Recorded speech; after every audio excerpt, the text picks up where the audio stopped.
कैसे हैं दोस्तों आप।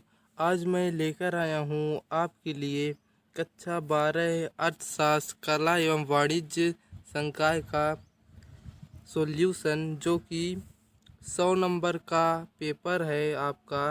और आपको समय 3 घंटे मिला है, लेकिन दिया गया है इसमें 3 घंटे समय, लेकिन इसमें आपको 1 दिन, 2 दिन, 3 दिन, 4 दिन और 5 दिन तक का भी समय मिला हुआ है। ये आप सभी जानते हैं। तो चलिए हम शुरू करते हैं इसे। उससे पहले कहना चाहूँगा आपसे, ये एक बहुत ही बड़ी न्यूज़ है दोस्तों की। जैसा कि आप सभी जानते हैं कि इस समय कोरोना के केस बहुत अधिक बढ़ रहे हैं, जिस कारण से सरकार लॉकडाउन की स्थिति बनती जा रही है। तो आप लोग इन पेपरों को बड़े ही ध्यान से कीजिएगा। कहीं सरकार ने इन्हीं से रिजल्ट बनाने का ऐलान कर दिया तो आप ध्यान से इन्हें सॉल्व करें। तो चलिए देखते हैं आपका पहला क्वेश्चन, जो कि 5 नंबर के आपके यहाँ पर सही विकल्प दिए हुए हैं प्रश्न 1 में। तो पहला आपका सही विकल्प है कि आर्थिक समस्या मूलतः किस तथ्य की समस्या है। यानी कि आर्थिक समस्या किस तथ्य की समस्या है। तो देखिए यहाँ पर आपके सामने 4 ऑप्शन दिए हुए हैं कि चुनाव की समस्या, उपभोक्ता चयन की समस्या, फर्म चयन की समस्या, उपरोक्त में से कोई नहीं। तो यहाँ पे आपकी चुनाव की समस्या, ये आपका सही हो जाएगी। आर्थिक समस्या मूलतः चुनाव की समस्या, वस्तुएं कम हैं, हमारे पास साधन कम हैं, इसलिए चुनाव की समस्या मूलतः आर्थिक समस्या है। अब पढ़ते हैं आगे की तरफ। तो आपका दूसरा है ऐसी वस्तुएं जिनका एक दूसरे के बदले प्रयोग किया जाता है, ठीक है ना, और वे कहलाती हैं। तो वे स्थानापन्न वस्तुएं कहलाती हैं, यानी कि अगर एक नहीं है तो दूसरा का उपयोग हम कर सकते हैं। जैसे यदि हमारे पास चाय नहीं है तो हम कॉफ़ी से भी काम चला सकते हैं। अब आपका तीसरा आता है कि कॉफ़ी के मूल्य में वृद्धि होने से चाय की मांग, तो ये भी बढ़ेगी, क्योंकि ये आपकी स्थानापन्न वस्तुएं हैं। चाय और कॉफ़ी आपकी स्थानापन्न वस्तुएं, इसलिए चाय के मूल्य में वृद्धि होने पर आपके कॉफ़ी, यानी कि कॉफ़ी की मूल्य में वृद्धि होने पर आपकी चाय की मांग बढ़ेगी, ठीक है ना। अब आता आपका चौथा सही विकल्प, जो कि है उपयोगिता की निम्न में से कौन सी विशेषता है। तो यहाँ पे आपके सामने 4 ऑप्शन दिए हुए हैं। पहला है उपयोगिता एक मनोवैज्ञानिक धारणा है। आपका दूसरा है उपयोगिता व्यक्ति पर होती है, ठीक है ना, यानी कि व्यक्ति पर होती है, ठीक है ना। और आपका नंबर है उपयोगिता एक विचार, उपयोगिता का विचार सापेक्षिक है। और चौथा है आपका उपरोक्त सभी। तो आपका उपरोक्त सभी हो जाएगा, क्योंकि उपयोगिता व्यक्ति में होती है और ये सभी उपयोगिता के ही विशेषताएं हैं। तो अब आपका पांचवा आता है उपभोक्ता व्यवहार का अध्ययन किया जाता है, यानी कि उपभोक्ता के व्यवहार का अध्ययन सूक्ष्म अर्थशास्त्र में किया जाता है, ठीक है ना दोस्तों। अब आता है आपका खाली स्थान, जो कि है दूसरे प्रश्न में। तो पहला है आपका खाली स्थान की अल्पकालीन उत्पादन फलन को तो खाली स्थान कहा जाता है। तो यहाँ पे आपको हो जाएगा परिवर्तनशील साधन। तो अल्पकालीन उत्पादन फलन को परिवर्तनशील साधन कहा जाता है, ठीक है ना। अब आपका अगला आता है, यानी दूसरा, कि पैमाने के प्रतिफल का संबंध। तो यहाँ पे आपका पैमाने के प्रतिफल का संबंध आपका दीर्घकाल से होता है, ठीक है ना। आपका पैमाने के प्रतिफल का संबंध आपको खाली स्थान लिख देना दीर्घकालीन अवधि से है, ठीक है ना। अब उसके बाद आपका अगला है जो खाली स्थान वो आता है सीमांत लागत केवल खाली स्थान लागतों पर निर्भर करती है। तो यहाँ पर आपका खाली स्थान पर हो जाएगा औसत लागतों पर। तो यहाँ पर आपको हो जाएगा सीमांत लागत केवल औसत लागतों पर निर्भर करती है। अब आपका अगला जो खाली स्थान है वो है उत्पादन की प्रति इकाई लागत को कहते हैं। तो यहाँ पे आपको होता है औसत लागत, ठीक है ना, ये चौथे का। अब आता है आपका पाँचवें का, जो कि पूर्ण प्रतियोगिता में विक्रेता खाली स्थान वस्तुएं बेचते हैं। तो यहाँ पे आपको हो जाएगा समरूप वस्तुएं बेचते हैं, यानी पूर्ण प्रतियोगिता में विक्रेता समरूप वस्तुएं बेचते हैं। अब आता है आपके अगले प्रश्न जो कि है आपका सत्य और असत्य। तो आपका पहला आता है कि पूर्ण प्रतियोगी बाजार में फर्म कीमत प्राप्त करता होती है, यानी कि कीमत को प्राप्त करती हो नहीं, वो कीमत को प्राप्त नहीं करती, ये आपका असत्य हो जाएगा। अब आपका अगला आता है साधन की मांग व्यक्त्युत्पन्न मांग होती है, यानी कि व्यक्ति द्वारा उत्पन्न मांग होती है, तो ये आपका सही हो जाएगा। ठीक है। अब आपका तीसरा आता है कि तृतीय क्षेत्र सेवा क्षेत्र के नाम से भी जाना जाता है। ये दोस्तों याद रखने वाली बात है, ये आपका सत्य हो जाएगा तीसरा। ये आपका भूगोल में भी प्रश्न आ सकता है कि तृतीय क्षेत्र को और किस नाम से जाना जाता है। ठीक है ना।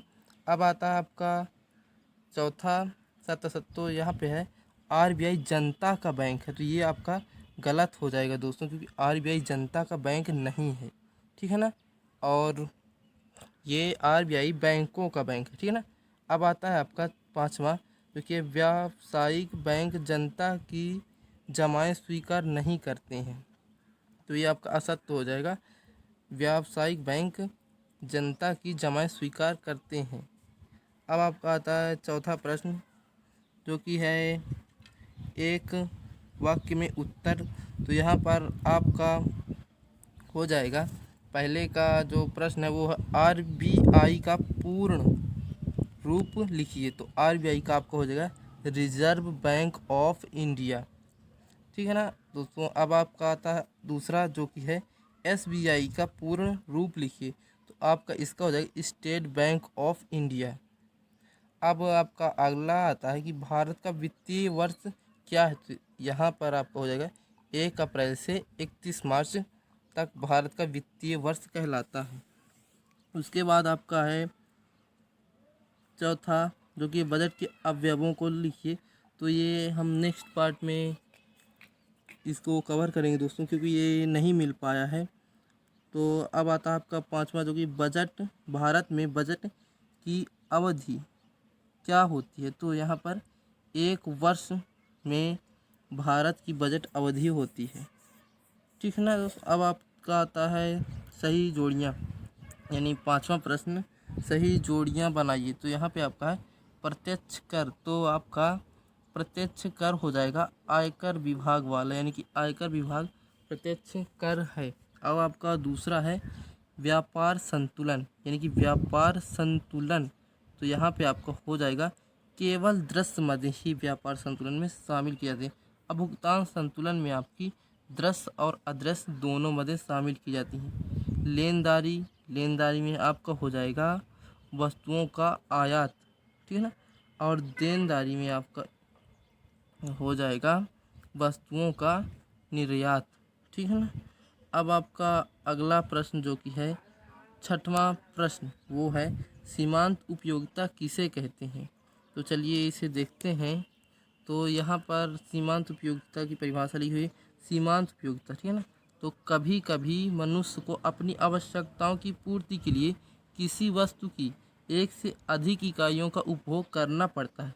इस स्थिति में उपभोग की जाने वाली वस्तु की अंतिम इकाई से प्राप्त होने वाली उपयोगिता सीमांत उपयोगिता कहलाती है। अब आपका अगला प्रश्न, यानी कि सातवां प्रश्न है जो, वो है वस्तु की मांग किसके द्वारा की जाती है। तो ये लगभग सभी से बन ही गया होगा, लेकिन फिर भी देख लेते हैं। तो यहाँ पर आपका ये सातवें का हो जाएगा कि किसी भी वस्तु की मांग उपभोक्ता द्वारा ही की जाती है। अब आपका आठवां प्रश्न है, वो है कि संतुलन कीमत क्या है, यानी कि अथवा वाला हमने किया है दोस्तों। तो यहाँ पे आपका आता है कि संतुलन कीमत क्या। तो चलिए इसका भी उत्तर देखते हैं।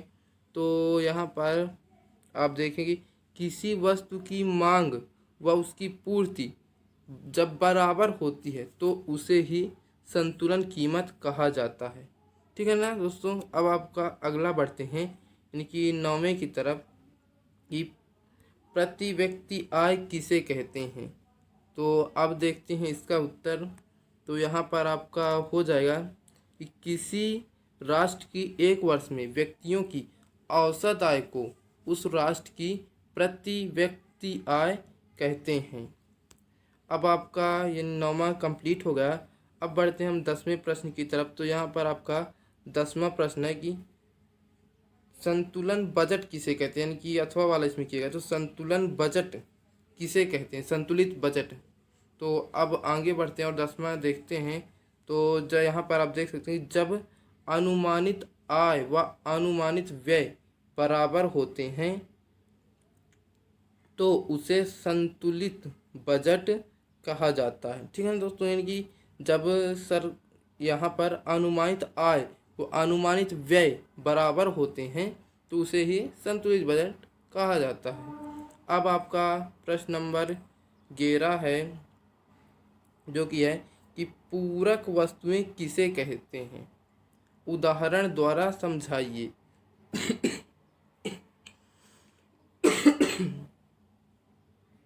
तो दोस्तों अब आता है आपका 11वां प्रश्न, जो कि है कि पूरक वस्तुएं किसे कहते हैं, उदाहरण द्वारा समझाइए।